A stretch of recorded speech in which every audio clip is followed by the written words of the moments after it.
Okay guys, so good morning. Uh, ano ngayon? Today is Friday. Then let us talk about our economy. Kasi ang utang natin ngayon ng pangkalahatan is 18.13 trillion pesos na, no? Ganun na kalaki yung utang natin. So, and there's no return of investment, no? We have a huge debt but we don't have any return of investment. So will that hurt our economy? So what is the situation of our economy right now? Okay. Actually, uh, hindi naman agad bad news no ang pagtaas ng borrowings natin. Pwede natin i-consider na isa rin yang strategy. It's also a strategy in terms of borrowing. Kasi ngayon ang ginagawa ng bawat administrasyon ano, tungkol dito kasi lahat naman ng administration no, since time immemorial up to the contemporary period ay nangungutang, no? Tinatawag natin yang front loading. So front loading 'yan no na nangungutang tayo ng mas maaga habang relatively favorable yung interest rates. So kailangan nating mangutang na ngayon para habang mababa pa yung interest rates at yung market appetite na sinasabi. In terms of finance perspective, no, mas okay 'yan kaysa maipit ka later kapag, mas mahal na yung, interest rate, no? Mas mahal na ang utang na mangutang, no? But actually, hindi rin 'yan automatic, na good sign. Hindi rin 'yan good sign ano, kasi dalawa dalawa lang dapat ang bantayan, alright? Dalawa dapat ang bantayan. Unang-una ay saan napupunta yung hiniram na pera, 'no?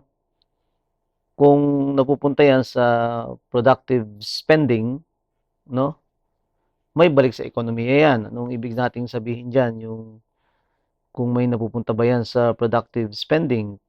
Yung productive spending 'yan yung natawag natin na, ah, infrastructure, 'yun yung agriculture and the growth drivers, 'no? 'Yan yung balik sa ekonomiya natin. Mga ano 'yun, eh, mga capital outlays. Then kung hindi, dadagdag 'yan sa pasanin natin. Magkano ang interest burden? Kahit favorable ngayon, lalaki pa rin 'yan. Lalaki pa rin ang babayarang interest over time at 'yan ang tunay na pressure sa budget, 'no? Kasi kung hindi naman siya magiging productive yung inutang mo, 'no, at hindi mo siya mapakinabangan, so dadagdag yung, pasanin na yun sa taong bayan, 'no? So, kung ikukumpara natin 'to sa panahon ni President Rodrigo Duterte, ah, especially meron dong pandemic 'no, there's a pandemic, there is a justification. At kay, eto, sinong presidente siya? Si Benigno Aquino III 'no, which is mas conservative yung borrowing nila.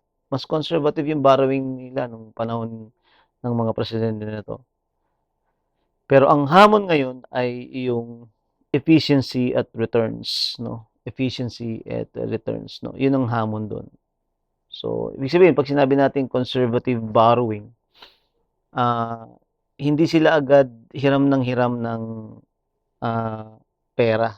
Hindi agad sila utang ng utang 'no. So, kasi if ever mangungutang ka, kung ikaw ay pangulo, dapat intindihin mo ano yung magiging efficiency nito at return in the near future. So, ang pinaka-bottom line dito is yung issue ng pangungutang per se, 'no, ay actually hindi na magiging issue yung pangungutang, no? Ang magiging issue rito ay kung ginagamit ba ito para sa pagpapalago ng ating ekonomiya o para lang punan ang butas na budget, no? Para punan ang butas ng budget, yung mga budget deficit, no? Kasi actually normally we go to the international banks if we have a budget deficit, no? The World Bank, no? Para mapunan to. So, kung walang malinaw na resulta, doon na nagiging problema ang front loading, no? Kaya dapat talaga uh, uh, fiscal management talaga ang ano rito, ang pinanghahawakan dito ng pamahalaan natin upang maibayad, no? Makapagbayad tayo. A very stringent fiscal policy. All right. So actually ang economy kasi natin, it revolves around the three policies. The first is monetary policy, and then the fiscal policy, and the last one is trade policy. So, hindi sapat ang 18.13 trillion na utang, no? Delikado at walang ROI bilang factual conclusion. Alright? So, if we have an 18.13 trillion na utang, actually, delikado siya. Pero, uh, hindi siya magiging delikado if there is a 100% ROI or return of investment. But if our debt is 18.13 trillion and we don't have any ROI, no? So that will be very dangerous, no? So actually, the total debt of our country is our stock. Hindi agad siya indikasyon ng failure. So it's not an indication of failure. So if we have a debt like 18.13 trillion, it's not an indication that there is already a failure, no? But if we're going to use this 18.13 trillion debt uh, sa mga capitals, no? Capital outlay sa mga proyekto, no? At magamit ng wasto, this will be considered to be as successful. At mababawasan natin yung 18.13 trillion kasi makakapagbayad tayo ng utang. So, kasi actually mas relevant ditong tignan yung debt to GDP ratio. Debt to GDP ratio. Kasi yung debt to GDP ratio, ito ang mas ginagamit na gauge kung sustainable yung utang mo. Alright? Ginagamit siyang gauge, sukatan, if sustainable yung utang, no? Kung nababayaran ba natin o hindi. So, ang paggamit ng hiniram, isa pa yan as a relevant factor. Aside from the debt to GDP ratio, we must look at how the money is used in terms of infrastructure, social services, debt refinancing, and pandemic response. So in terms of another factor is economic growth versus borrowing. Kung lumalaki naman ang ekonomiya, mas kaya nitong i-service yung pagbabayad sa utang. Right? So ngayon, sa panahon ngayon, patuloy na tumataas yung utang pero bahagi ito ng broader fiscal strategy, no? Broader fiscal strategy, it includes refinancing, no, pagpopondong muli at development spending. Hindi lang simpleng walang balik no? Yun yun. So always remember that each and every administration, they are experiencing debt, no? National debt. All right? So, yun na lang ang ano natin magiging issue if that debt was used, no? Was used strategically. Tungkol naman sa if there's no return of investment, hindi naman lahat ng government spending ay direct return of investment tulad ng negosyo, like business. If we're talking about profit, no? Profitability. Ang ROI ng public debt ay indirect.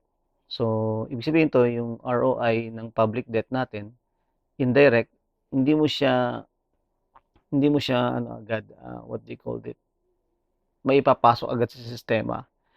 Kasi ito ay nakikita in terms of mararamdaman niyo in terms of infrastructure, 'no, jobs, productivity gains, tax base expansion. No, yun yung ROI ng public debt na pumapasok, 'no, which we consider as indirect. Kasi it passes through infrastructure, 'no, jobs, creation of jobs, then productivity gains, then tax base expansion. Ang tanong lang ay hindi lang kumita ba agad, kundi may long-term economic benefit ba? Totoo, tumataas ang utang pero mali na i-equate natin agad ito sa walang ROI o automatic, delikado, 'no, ng walang tinitingnang indicators tulad ng debt sustainability, growth, at utilization ng funds. So, even though if lumaki yung utang natin like 18.13 trillion, let us look at the indicators, 'no, economic indicators like debt sustainability.